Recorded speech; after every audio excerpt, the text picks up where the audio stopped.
नमस्कार, स्वागत है आपका द न्यूज़ लॉन्चर पर। मैं हूं अशोक वानखेड़े। लेकर आया हूं आपका अपना कार्यक्रम द एक्स-रे। 2 खबरें दोनों महाराष्ट्र से। 24 घंटे के अंदर भाजपा की डबल बेइज्जती। 2 जगह पे किरकिरी हुई। वन बाय वन बात करते हैं। अंबरनाथ चुनाव में बड़ा खेल। व्हिप जारी करने के बाद भी अजीत गुट ने बीजेपी के विरोध में किया मतदान, शिंदे गुट को किया समर्थन। ये वही अमरनाथ नगर परिषद के चुनाव है, जहां एकनाथ शिंदे की पार्टी सबसे बड़ी पार्टी बन के आई थी। करीब-करीब उनके पास 27 सीटें थी। बीजेपी के पास 14 सीटें थी। 12 सीटें कांग्रेस के पास थी, 4 एनसीपी के पास, 1 निर्दलीय के पास। बीजेपी ने कांग्रेस से गठबंधन कर, देखिए, बीजेपी ने अपने 14, कांग्रेस के 12, एनसीपी के 4 और इंडिपेंडेंट, इससे एक विकास आघाड़ी बनाई, अमरनाथ विकास आघाड़ी। और कांग्रेस के साथ एक चुनाव में गठबंधन करके नगर परिषद पे कब्जा जमाने की कोशिश की। कांग्रेस ने जित सभी विधायकों को पार्टी से निकाल दिया। उसमें से 10 बीजेपी में मर्ज हो गए। अब बीजेपी के पास 24 पार्षद थे, फिर भी एकनाथ शिंदे से कम। इसी बीच एकनाथ शिंदे ने खेल कर दिया। अपने 27, 4 एनसीपी और 1 इंडिपेंडेंट को लेके सत्ता काबिज करने का प्रयास किया। जब ये नया समीकरण बना, उसके बाद बीजेपी ने भी लिपापोती की कि कांग्रेस के साथ गठबंधन नहीं होना चाहिए, हम देखते हैं, हम पूछेंगे, क्या करेंगे। लेकिन कांग्रेस ने तो एक्शन ली, बीजेपी ने कोई एक्शन नहीं ली, क्योंकि बीजेपी की ये चोरी पकड़ी गई थी। जब किरकिरी होने लगती है तो बीजेपी कहती है कि वो स्थानीय लोगों ने किया। जबकि महाराष्ट्र में बगैर एक देवेंद्र फडणवीस के पूछे ग्राम पंचायत का सरपंच भी नहीं चुनाव लड़ता बीजेपी की सीट पर। लेकिन उसके बाद अजित पवार को साधा गया। अजित पवार ने व्हिप जारी किया, अजित पवार की पार्टी ने, कि सारे के सारे पार्षद बीजेपी का समर्थन करेंगे। लेकिन जब चुनाव हुआ तो मामला गड़बड़ गया। महाराष्ट्र के ठाणे जिले की अंबरनाथ म्युनिसिपल काउंसिल के वाइस प्रेसिडेंट पद के चुनाव में ने शनिवार को सियासी पारा चरम पर पहुंचा दिया। सत्ता संतुलन, व्हीप वैधता और सड़क से सदन तक हंगामे ने इस चुनाव को बड़ा राजनीतिक घटनाक्रम बना दिया। चुनाव से पहले नेशनलिस्ट कांग्रेस पार्टी अजित पवार गुट के 4 कारपोरेटर को पार्टी के गुट नेता अभिजीत करंजुले ने सख्त व्हिप जारी किया। व्हिप में चेतावनी दी गई थी कि यदि किसी भी कारपोरेटर ने पार्टी लाइन के खिलाफ जाकर भाजपा उम्मीदवार के विरोध में मतदान किया, तो उसकी सदस्यता रद्द की जा सकती है। इसके बावजूद शिवसेना शिंदे गुट ने एनसीपी के इन्हीं 4 कारपोरेटर के समर्थन से बहुमत का आंकड़ा पार करते हुए सदाशिव उर्फ सदामामा पाटिल को अमरनाथ म्युनिसिपल काउंसिल का वाइस चेयरमैन चुन लिया। चुनाव प्रक्रिया सभी निर्वाचित कारपोरेटर के वोटिंग के जरिए पूरी की गई। उसमें जो अध्यक्ष है, वो डायरेक्ट चुनाव लड़ता है और वो चुन के आया। इस घटनाक्रम के बाद भारतीय जनता पार्टी ने चुनाव प्रक्रिया की वैधता पर सवाल खड़े किए। भाजपा नेताओं का आरोप है कि पूरी प्रक्रिया नियमों के खिलाफ हुई और पार्टी इसे अदालत में चुनौती देगी। दरअसल जिन 4 एनसीपी कारपोरेटर ने शिंदे गुट का साथ दिया, वे पहले अमरनाथ विकास आघाड़ी का हिस्सा थे। यह आघाड़ी भाजपा के 14, कांग्रेस के 12, एनसीपी के 4, एक निर्दलीय और मेयर सहित कुल 31 सदस्यों के समर्थन से बनी थी, जो मैंने पहले आपको पूरा इसका बाइफरकेशन दिया था। जिला कलेक्टर कार्यालय में आधिकारिक रूप से पंजीकृत भी थे। ऐसे में अचानक इस फ्रंट से अलग होकर शिंदे गुट के साथ जाना अब कानूनी बहस का विषय बन गया है। ग्रुप लीडर अभिजीत करंजुले ने साफ कहा कि व्हीप का उल्लंघन की स्थिति में चारों कारपोरेटर की सदस्यता रद्द की जा सकती है। वाइस प्रेसिडेंट पद के लिए नामांकन के समय सीमा 1 बजे तक तय थी, जबकि मतदान दोपहर को 2:30 पर शुरू हुआ। प्रशासन ने स्पष्ट किया था कि चुनाव प्रक्रिया के दौरान केवल निर्वाचित पार्षदों को ही परिषद भवन में प्रवेश मिलेगा। और नामांकित पार्षद मतदान नहीं कर सकेंगे। चुनाव के दौरान म्युनिसिपल काउंसिल हॉल में भारी हंगामा देखने को मिला। सदाशिव मामा पाटिल के खिलाफ नारेबाजी हुई। एक महिला द्वारा चप्पल उतारने तक की घटना ने माहौल को तनावपूर्ण बना दिया। भाजपा और शिवसेना कार्यकर्ता आमने-सामने आ गए। हालात संभलने के लिए पुलिस को हस्तक्षेप करना पड़ा और ये शिवसेना मात्र एकनाथ शिंदे की शिवसेना है।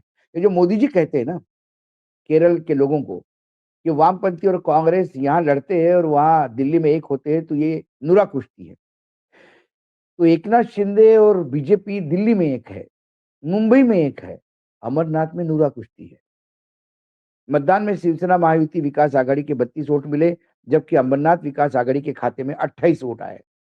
इसके साथ ही सदाशिव मामा पाटिल को औपचारिक रूप से वाइस प्रेसिडेंट घोषित कर गया। नतीजे के बाद कांग्रेस समर्थकों ने हॉल में चोर मामा, गद्दार मामा जैसे नारे लगाए। वहीं सांसद श्रीकांत शिंदे के ऑडिटोरियम में पहुंचते ही भाजपा और शिवसेना कार्यकर्ताओं के बीच एक बार फिर तीखी नारेबाजी शुरू हो गई। अब पूरा राजनीतिक गलियारों में इस नजर सबकी टिकी हुई है कि क्या अमरनाथ म्युनिसिपल काउंसिल का ये सत्ता का समीकरण आगे कानून के रूप में कैसा मोड़ लेता है, कानूनी और राजनीतिक रूप में कैसा मोड़ लेता है। अब बीजेपी को समझ में आ गया कि जब उन्होंने की सेना तोड़ी थी, एकनाथ शिंदे को तोड़ा था, तब क्या दर्द हुआ होगा। तब कानूनी बात हो रही थी, तो कानून में कैसा मसला उलझ गया।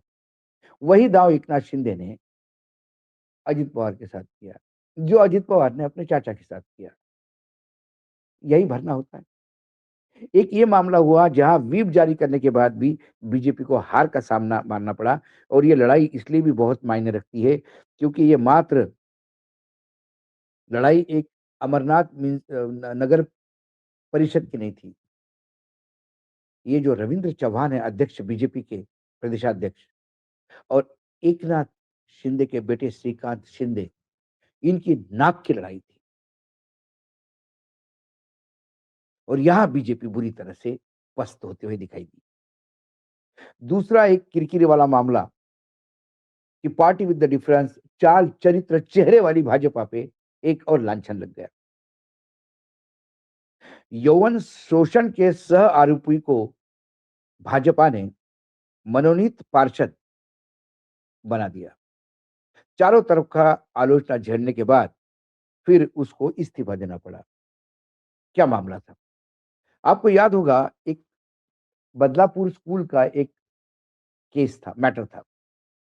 छोटे-छोटे लड़कियों का शारीरिक शोषण हो रहा था। उनकी 2 कंप्लेंट आई। फिर पालकों ने स्कूल मैनेजमेंट से बात करनी चाहिए, पुलिस से बात करनी चाहिए, किसी ने कोई तवज्जो नहीं दी। फिर उन लोगों ने एक आंदोलन किया और उस आंदोलन के तहत उन लोगों ने रेलवे ट्रैक ब्लॉक किया।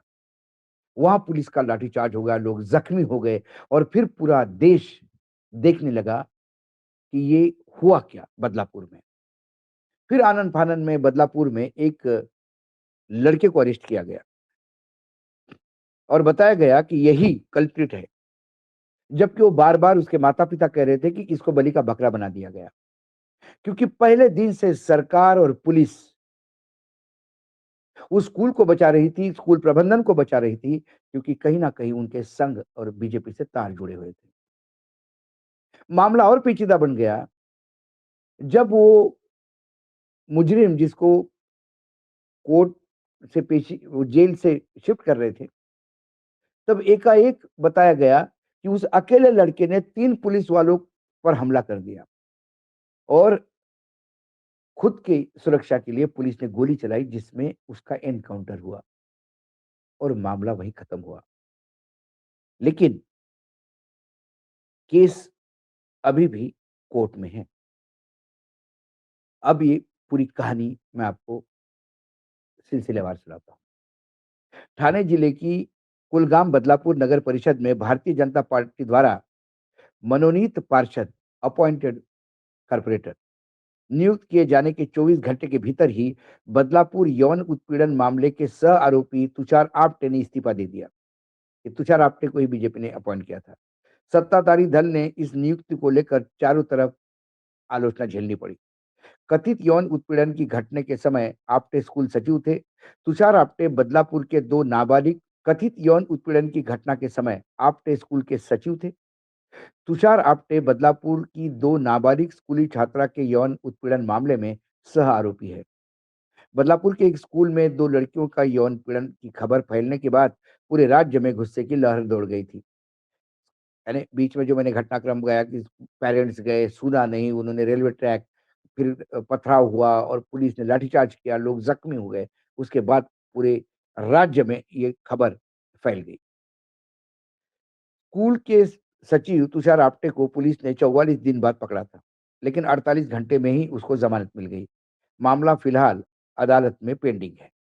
महाराष्ट्र के ठाणे जिले की कुलगाम बदलापुर नगर परिषद में भारतीय जनता पार्टी द्वारा मनोनीत पार्षद 24 घंटे के भीतर ही उन्होंने इस्तीफा दिया, यानी तुषार आप्टे ने। सत्ताधारी दल को इस नियुक्ति को लेकर बहुत आलोचना झेलनी पड़ी, क्योंकि वो उसमें छोटे बच्चों के यौन उत्पीड़न में सह-आरोपी थे। आप्टे पर आरोप है कि उन्होंने इस अपराध की सूचना पुलिस को दी नहीं थी। बच्चों के शोषण के मामले में शिकायत दर्ज न करने पर स्कूल प्रबंधन के खिलाफ बाल यौन अपराध संरक्षण अधिनियम की धारा 21(2) के तहत मामला दर्ज किया गया था। अक्षय शिंदे नाम के युवक ने, मतलब अक्षय शिंदे को पकड़ा गया था। बार-बार आज भी कई लोग हैं बदलापुर क्षेत्र के जो कहते हैं कि अक्षय शिंदे को बली बना दिया गया। असली मुजरिम कुछ और है और वहाँ बड़े खेल हो रहे थे। कुछ पोर्नो फ़िल्में बन रही थी और बहुत सारे लोग चर्चा करते हैं। अक्षय शिंदे नामक युवक ने 2 नाबालिग लड़कियों का यौन शोषण करने का उस पे आरोप लगा। उसको जिसके बाद अभिभावकों और आम आदमी लोगों को गुस्सा देखने को मिला था। वहीं मुख्य आरोपी एक अक्षय शिंदे को अगस्त 2024 में गिरफ्तार कर लिया गया था। उस पर बदलापुर के एक स्कूल के शौचालय में 2 नाबालिग लड़कियों के साथ व्यभिचार करने का आरोप था, जिसके बाद 23 सितंबर को उसे नवी मुंबई के तलोजा जेल से पूछताछ के लिए लिया जा रहा था और कथित तौर पर पुलिस मुठभेड़ में उसकी मृत्यु हो गई। नगर परिषद अध्यक्ष रुचिता घोरपड़े ने मनोनीत पार्षद के रूप में तुषार आप्टे की नियुक्ति की पुष्टि की थी। भाजपा पार्षद राजन घोरपड़े ने इस फैसले का बचाव करते हुए कहा कि आप्टे एक सामाजिक कार्यकर्ता है और एक प्रतिष्ठित शिक्षण संस्था से जुड़े हुए हैं। ये वो सामाजिक कार्यकर्ता है जो सह आरोपी है। भाजपा का देखिए कैसा चेहरा और चाल और चरित्र बदलता है। ये प्रतिष्ठित संस्था से जुड़े हुए थे, जिस संस्था में ये कांड हुआ, जिसमें पूरा लीपापोती करने का प्रयास सरकार और संस्था ने किया। लेकिन जब तक उनका आरोप सिद्ध नहीं हुआ है और मुख्य आरोपी को सज़ा भी मिल चुकी है। मुख्य आरोपी कौन? शिंदे। सज़ा क्या मिली? एनकाउंटर पे मारा। वो भी एक मसला ग्रे एरिया में है। शुक्रवार को नगर परिषद में 5 मनोनीत पार्षद का चयन की प्रक्रिया पूरी हुई। इनमें 2 भाजपा, 2 शिवसेना यानी एकनाथ शिंदे और 1 राष्ट्रवादी कांग्रेस यानी अजित पवार गुट की ओर से मनोनीत किए गए थे। अब ये मामला जो है, वो इतना घिनौना है कि व्यभिचार के आरोप में लिप्त लोग, क्योंकि उनके ऊपर दोष रोपण, मतलब उनका अभी तक केस न्यायालय में है, इतना भी इतनी भी लज्जा या शर्म पार्टी को नहीं कि ऐसे लोगों से दूर रखा जाए। ये वही पार्टी है जहां अडवाणी जी का नाम जैन हवाला डायरी में आते से ही उन्होंने इस्तीफा दे दिया था और कहा था कि जब तक इसका फैसला नहीं होता हम पद पे नहीं रहेंगे। उसी अडवाणी जी को जब इन्होंने मार्गदर्शन मंडल में भेज दिया, उनका मार्गदर्शन लेते तो बात ये नहीं होती। लेकिन व्यभिचारी, भ्रष्टाचारी, दुराचारी, सदाचारी ये सब कमल ब्रांड साबुन से नहाने के बाद कैसे राष्ट्र निर्माण के काम में आगे आने लगते हैं और उनको कैसे-कैसे पदों पे बिठाया जाता है। ये है भारतीय जनता पार्टी का ओरिजिनल कैरेक्टर, जब आप एक्स-रे से देखते हैं तो। और महाराष्ट्र जैसे प्रगतिशील राज्य में ये होता है, ये और दुर्भाग्य है, क्योंकि महाराष्ट्र को अपना एक सांस्कृतिक वारसा है। फडणवीस जितना करे वो कम है। महाराष्ट्र में एक हमेशा सवाल पूछा जाता है, कुठे नेऊन ठेवला महाराष्ट्र माझा? हे फडणवीस साहब, कहाँ लेके गए महाराष्ट्र को आप? कितने दलदल में फँसाओगे महाराष्ट्र को कमल खिलाने के लिए? आज एक्स-रे में इतना ही, कल फिर आता हूँ किसी विषय के साथ। तब तक के लिए नमस्कार, देखते रहिएगा न्यूज़ लॉन्च।